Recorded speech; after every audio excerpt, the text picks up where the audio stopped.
හරි මම දැක්ක මේ ප්‍රශ්න ගොඩක් ෂෙයා වෙලා තියෙනවා TikTok එකේ. මේකේ උත්තරේ මොකක්ද කියලා. මේක 2023 භෞතික විද්‍යා A level ප්‍රශ්න පත්‍රයේ ප්‍රශ්නයක් MCQ එකක්. මේක අහන්නේ මේ මෙතන ඒට ඉහළින් මේක එකපාරම කැඩුනොත් ඒ මත ත්වරණය මොකක්ද කියලා. අපි මේකට උත්තරයක් ගමු. අපි මුලින්ම මේ සිස්ටම් එක ඇන්දොත් මෙතන A කියලා මෑස් එකක් තියෙනවා. මේක ස්ප්‍රින් එකකින් තමයි සම්බන්ධ වෙන්නේ මෙහෙම.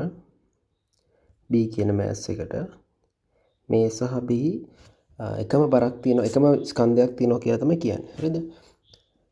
එතකොට මෙන්න මෙතනින් මේක විසන්ධි වෙච්ච ගමන් මොකද වෙන්නේ බලමු. අපි මේක බලන්න මේකේ තියෙන බල මොනවද කියලා බලමු.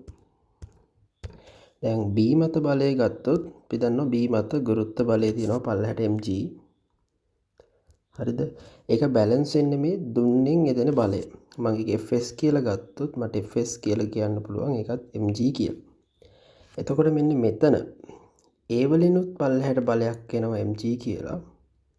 අන්න ඒන පල්ලෙහාට mg බලයයි මෙන්න මෙතන mg B මත යෙදෙන බලය මේ දුන්නෙන් බැලන්ස් කරන බලය දෙකම තමයි මෙතන ටෙන්ෂන් එක විදිහට අපිට බලා ගන්න පුළුවන්. ඒතර T සමාන වෙනවා මේ මෙතන A මත එන mg බලය සහ Fs වල එකතුව.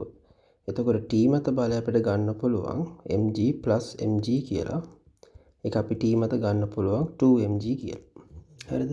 එතකොට මෙතනින් මේක කැඩිච්ච ගමන්ම ඒ ඉහළින් සාමාන්‍ය දුර්වල ලක්ෂණයක් තියෙනවා එකපාරම එයාගේ ලෙන්ත් එක නැත්තම් එයා දිච්ච දුර ප්‍රමාණය හෝ එයා දෙන බලය වෙනස් කරගන්නේ නැහැ එකපාරම. ටික වෙලාවක් ගත වෙනවා මේකට. ඒ හින්දා මේ කැඩෙන මොහොතේ B මත බලය ඒ විදිහටම තියෙනවා. ඒක පල්ලෙහාට mg දුන්නේ යෙදෙන බලය ඉහළට තියෙනවා. ඒතකොට B මත ත්වරණයක් නැහැ. හරිද? හැබැයි A මත අපි දැම්මොත් F ma පල්ලෙහාට එතකොට මෙතන බලය වෙනවා අපිට 2mg ආතතියෙන් එන බලය සහ m සහ a. එතන mm කැන්සල් කරාම අපිට ගන්න පුළුවන් 2g equals a. නැත්නම් අපිට කියන්න පුළුවන් පල්ලෙහාට ත්වරණය වෙනවා 2g කියලා. ඒකට අපි උත්තරේ විස ගන්න පුළුවන් පස්වෙනි උත්තරේ.